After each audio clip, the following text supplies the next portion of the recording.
Halo, apa kabar? Kembali berjumpa dengan saya Hersbun Arif dan seperti biasa saya bersama dengan Bung Rocky Gerung. Bung Rocky, tadi pagi kita membahas soal independensi media. Ini berkaitan dengan protes netizen terhadap CNN Indonesia. Nah, tiba-tiba saja kan Presiden Prabowo itu mengumpulkan para pemimpin redaksi di Hambalang dan mereka itu ngobrol cukup lama selama 6 jam. Eh, Beberapa pemret itu hanya menyebut mereka itu membahas berbagai isu aktual tanpa menjelaskan secara spesifik apa gitu ya yang mereka bicarakan. Nah, dan di media sosial ini banyak disoroti dan netizen itu mencurigai gitu bahwa apa ini ada bagian dari upaya untuk mengkooptasi dari para pemimpin redaksi ini, dan itu yang praktek yang selama ini sudah terjadi di era rezimnya Jokowi. agak agak aneh atau minimal menimbulkan tanda tanya serius. Mengapa pertemuan antara pemret dengan presiden itu tidak diberitahu substansinya sehingga orang menduga-duga itu. Dan justru karena hari-hari ini ada situasi yang terus memburuk, yaitu komunikasi politik antara istana dan publik itu macet. Macet dalam arti para komunikator politik istana itu tidak bisa membaca apa sebetulnya yang merupakan elemen utama di dalam gerakan Indonesia Gelap, kabur dulu. Jadi semua hal yang sebetulnya harusnya diterangkan pada publik. Dan itu kemudian dibungkus sekedar dengan berita bahwa ya itu pertemuan silaturahmi dan semua hal yang dibicarakan itu tentang nasib bangsa. Padahal kita tahu dalam berita itu hampir mungkin 6 jam itu presiden berbicara dengan para pemret. Dan itu bukan tradisi yang sehat bagi demokrasi. Kalau hasil pembicaraannya itu seolah-olah sekedar silaturahmi. Jadi publik menunggu sebetulnya satu ulasan yang lebih terbuka. Karena pertemuan pers atau pejabat tinggi pemimpin redaksi dengan presiden itu artinya rakyat ingin tahu, karena itu saluran rakyat untuk menilai apakah isi pertemuan itu membicarakan rakyat atau justru sekedar upaya untuk menyelundupkan kepentingan kekuasaan melalui pers. Kan itu dasarnya. Jadi kita tetap tunggu bagaimana pemimpin-pemimpin redaksi ini mempertanggungjawabkan yang disebut publicity itu dengan menerangkan apa isi pertemuan itu. Dan itu nggak boleh ditutupi. Oh, ini rahasia. Nggak ada rahasia ketika Anda menjadi juru bicara publik.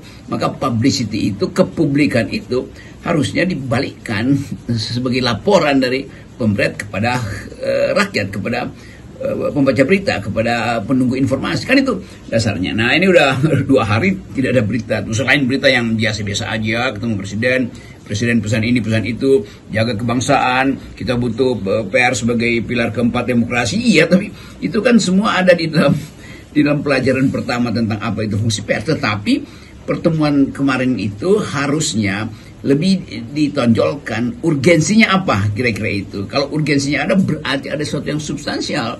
Kalau sesuatu yang substansial berarti mesti dilaporkan pada publik. Kan itu yang kita sebut sebagai komunikasi demokratis. Saya pikir ya kecurigaan netizen terhadap media, pemimpin media ya, yang bertemu dengan presiden merupakan imbas dari praktek yang saya tadi sebut selama 10 tahun terakhir di era Pak Jokowi ya. Memang ini semuanya dikendalikan oleh penguasa.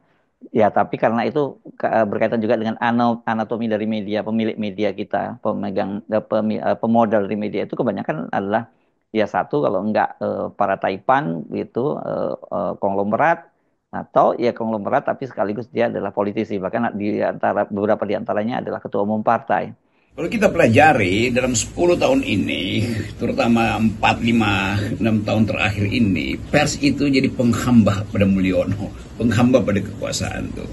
Jadi sebetulnya kemampuan pers untuk berdiri di atas kepentingan publik sudah dipatahkan oleh ketakutan pers untuk memberitakan, mengucapkan atau membahas hal-hal yang sensitif. Bayangin misalnya kelas-kelas TV One itu dikendalikan oleh ketakutan. Kita harus periksa apa takutnya, apakah karena di belakangnya ada modal yang terancam atau memang akan ada tekanan kena transaksi politik. Kan itu dasarnya tuh kenapa kelihatannya apalagi ILC yang ada di TV One itu akhirnya mesti ditutup tuh. Nah sampai sekarang karena Ilyas hanya mengatakan ada hal-hal yang saya tahu tapi tidak boleh saya beritahu. Tetapi publik menduga bahwa sensasi ILC itu meresahkan presiden, lalu kantor kepresidenan sangat mungkin menegur atau memberi peringatan atau bahkan memberi ancaman. Seharusnya itu udah nggak berlaku lagi di era Pak Prabowo. Pak Prabowo sendiri mengatakan bahwa pers harus tumbuh sebagai the fourth pilar keempat dari demokrasi. Maka mesti diperlihatkan pilar keempat artinya pilar kedaulatan rakyat, itu intinya tuh. Dan kemungkinan atau kemasukakalan komunikasi politik terjadi kalau pers betul-betul membahas sesuatu yang dipikirkan oleh rakyat. Rakyat memikirkan tentang poster-poster adili Jokowi tapi tidak dibahas di dalam banyak talk show. Soal sensasi pagar bambu akhirnya diselesaikan dengan seolah-olah udah itu ada aparat yang diperiksa dan diberi hukuman, sementara pagar bambu tidak bisa dipastikan siapa yang tanam di situ. Lalu berita berikutnya bahwa HGB tidak bermasalah di situ. Padahal seluruh dunia itu ribut dengan kerusakan ekologi di situ. Itu dihilangkan sebagai alat pembahasan. Indonesia gelap seolah-olah hanya dimaksudkan untuk menjelek-jelekkan pemerintah, dituduh begitu. Tapi pemerintah kemudian defensif kan. Padahal ternyata di belakang ide Indonesia gelap adalah semacam diskusi panjang di antara mahasiswa dan para pakar dan dosen mereka untuk merumuskan bahwa memang harapan untuk menerbitkan kembali cahaya demokrasi memang tidak terjadi. Menerbitkan kembali harapan untuk kesetaraan ekonomi tidak terjadi tuh. Jadi semua fakta itu kemudian digabung lalu dirumuskan sebagai Indonesia gelap, dan itu juga nggak mau dibahas itu kan. Jadi banyak hal yang sebetulnya potensial untuk membuat Indonesia jadi negara gagal tidak mau dibahas. Nah satu waktu itu akan jadi semacam kecemasan publik dan dibaca sebagai kegagalan komunikasi politik antara istana dan rakyat biasa. Pengendalian informasi publik ya melalui media konvensional ini kan selain bertentangan dengan prinsip demokrasi, pers sebagai pilar keempat dari demokrasi, tapi sebenarnya ini juga seperti membendung air bah yang tidak ada gunanya ya, mengingat sekarang melimpahnya arus informasi di media sosial. Justru malahan sebenarnya sangat berbahaya kalau publik tidak percaya dengan media konvensional, karena kan kalau di media sosial itu tanpa ada proses verifikasi ya. Kita membaca seolah-olah ada permissiveness. Silahkan demo, tetapi inti dari demo itu tidak perlu dibahas karena itu menyangkut hal yang sensitif. Justru karena sensitif maka di demo kan. Jadi tetap orang akan melihat bahwa Presiden Prabowo harus memberi semacam public address tentang apa yang sebetulnya dituntut. Bukan sekedar mengirim menterinya tetapi kemudian dianggap itu sudah selesai. Nah ini yang bahayanya kalau jumlah informasi dan kualitas informasi itu dihalangi untuk tiba ke mata dan kuping presiden, sehingga presiden tidak well informed dengan keadaan tuh. Kan itu bahayanya. Jadi sebetulnya tabungan moral pemerintahan baru makin lama makin merosot. Dan orang tidak lagi melihat bahwa Presiden Prabowo punya ide otentik untuk menghasilkan Indonesia. Langkah ke arah situ di awal terlihat, itu membedakan mana yang masih mau diteruskan, mana yang harus dihentikan dari proyek-proyek Jokowi, mana yang bisa diandalkan memakai APBN, mana yang harus dicarikan utang luar negeri, mana yang mesti dianggap sebagai hak rakyat sehingga seluruh kebijakan itu harus kembali pada rakyat. Kan itu tidak terlihat kan.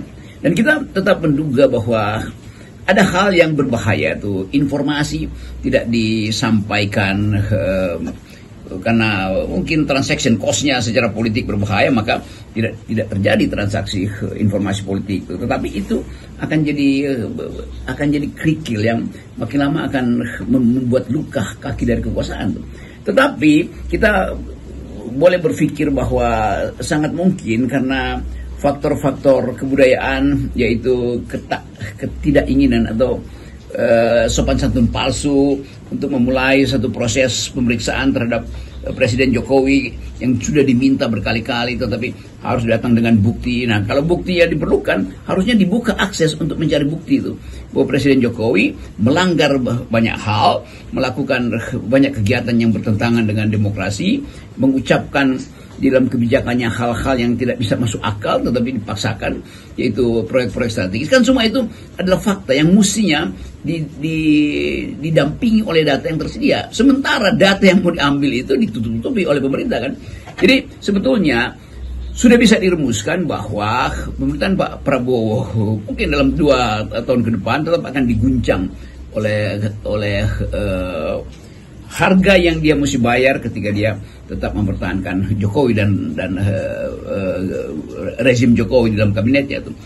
Kita boleh berhitung bahwa Prabowo mungkin mencari titik yang paling rasional untuk menjaga keseimbangan politik dengan Presiden Jokowi, tapi titik itu makin lama makin kabur tuh. Jadi sekali lagi dalam konteks pertemuan dengan Presiden Prabowo, para jurnalis, pemimpin redaksi mesti bikin semacam konferensi pers yang jujur tuh. Kami bertemu dengan Presiden dan ini pembicaraannya. Lalu nanti saling bertanya atau mahasiswa akan bertanya ke situ tentang adili Jokowi dibicarakan nggak? Pasti takut para pemerintah ini bicarakan. Padahal itu adalah the only game in town. Satu-satunya permainan politik yang sedang diajukan di seluruh negeri adalah soal adili Jokowi. Dan itu fakta itu ada di dalam simpanan memori dari emak-emak, masyarakat sipil, LSM, mahasiswa apalagi. Nah kalau fakta itu tidak dibicarakan, artinya menyembunyikan potensi gempa bumi politik di waktu yang akan datang. Sebagai media, sebagai pilar keempat demokrasi, pertanggungjawaban para pemimpin redaksi ini kan kepada publik ya, bukan kepada penguasa, dalam hal ini presiden. Kita balik lagi pada prinsip berdemokrasi. Salah satu prinsip utama adalah publicity, kepublikan itu. Dan itulah fungsi dari para jurnalis. Dan demi fungsi itu kita mengkonsumsi berita. Demi fungsi itu kita membuat analisis. Jadi kalau pemberitaan tentang isu-isu strategis yang selama ini jadi tuntutan mahasiswa tidak dibicarakan dengan presiden atau dibicarakan tapi disembunyikan untuk diberitakan, itu artinya para pemimpin redaksi ini mengkhianati prinsip publicity itu. Mereka bertanggung jawab pada pembacanya, mereka bertanggung jawab pada isu publik, dan mereka mengendalikan isu itu karena takut akan ditutup channelnya atau akan dihalangi bisnisnya, iklan, perizinan segala macam. Tetapi sekali lagi itu menunjukkan bahwa kematangan demokrasi kita justru dibuat mentah kembali oleh para pemimpin redaksi ini kan. Itu intinya begitu. Walaupun kita tahu bahwa toh sosial media akan cari jalan sendiri karena yang disebut jurnalis, citizen jurnalis itu toh bisa diupload dari mana aja tuh. Tetapi sekali lagi kita bicara tentang institusi demokrasi. Pers adalah institusi demokrasi yang paling diperlukan untuk mengolah public policy melalui public opinion, dan public opinion itu artinya pertengkaran isu antara elite dengan rakyat, dan itu yang diolah oleh pers. Kan pers bukan sekedar menjadi mediator, tapi dia juga menjadi moderator dari perdebatan publik. Nah, kalau isu-isu publik itu dikendalikan demi basa-basi kekuasaan atau ketakutan karena di dalamnya ada persaingan modal, itu artinya pers berhenti atau telah berhenti menjadi biang dari menjadi biang saya carikan istilah biang transformasi sosial tuh. Yang terjadi transformasi sosial justru tercegah karena pers menolak untuk memberi ruang pada diskusi publik. Pers menolak untuk membicarakan soal-soal yang sangat peka, yaitu potensi Jokowi di penjara misalnya, atau paling tidak membongkar kasus-kasus yang pernah dilaporkan oleh para aktivis ke KPK tentang money laundering atau dinasti atau penyalahgunaan wewenang yang menyebabkan sampai sekarang orang merasa bahwa Prabowo akhirnya harus memikul beban atau excess baggage ini nih. Kalau diistilahkan nama Indonesia nggak enak disebut tong sampah politik. Tapi kita sebut aja itu sebagai bagian yang harus dipanggul oleh presiden sampai ke 2009, dan itu akan menguras mental presiden. Presiden pasti akan punya banyak kecemasan atau kegelisahan karena tetap netizen nggak mau berhenti mempersoalkan dinasti Jokowi, nggak mau berhenti mempersoalkan segala jenis gratifikasi yang diterima oleh keluarga Jokowi. Jadi sekali lagi kita ingin supaya kita mulai dengan semacam kejujuran bahwa apa isi pertemuan di situ dan demi apa sebetulnya pers bertemu dengan kekuasaan tuh. Padahal di dalam demokrasi ada kesetaraan antara pers dan kekuasaan tuh. Pers itu sejajar dengan presiden, pers itu sejajar dengan Mahkamah Konstitusi, pers sejajar dengan DPR. Karena itu disebut sebagai pilar keempat. Nah, pilar ini akhirnya mulai menunjukkan kerapuhan. Sewaktu kalau pilar itu runtuh, maka tertutuplah pengetahuan atau informasi untuk diolah oleh akal sehat publik. Dan itu penanda pertama bahwa demokrasi pasti pelan-pelan akan berakhir atau diakhiri oleh persekongkolan antara jurnalis yang pragmatis dan kekuasaan yang oportunis. Itu bahayanya Indonesia ada di dalam potensi jatuh kembali ke dalam sistem yang tertutup, sehingga berhentilah demokrasi. Salam akal sehat. Ya, sekedar analisis, tolong dipikirkan.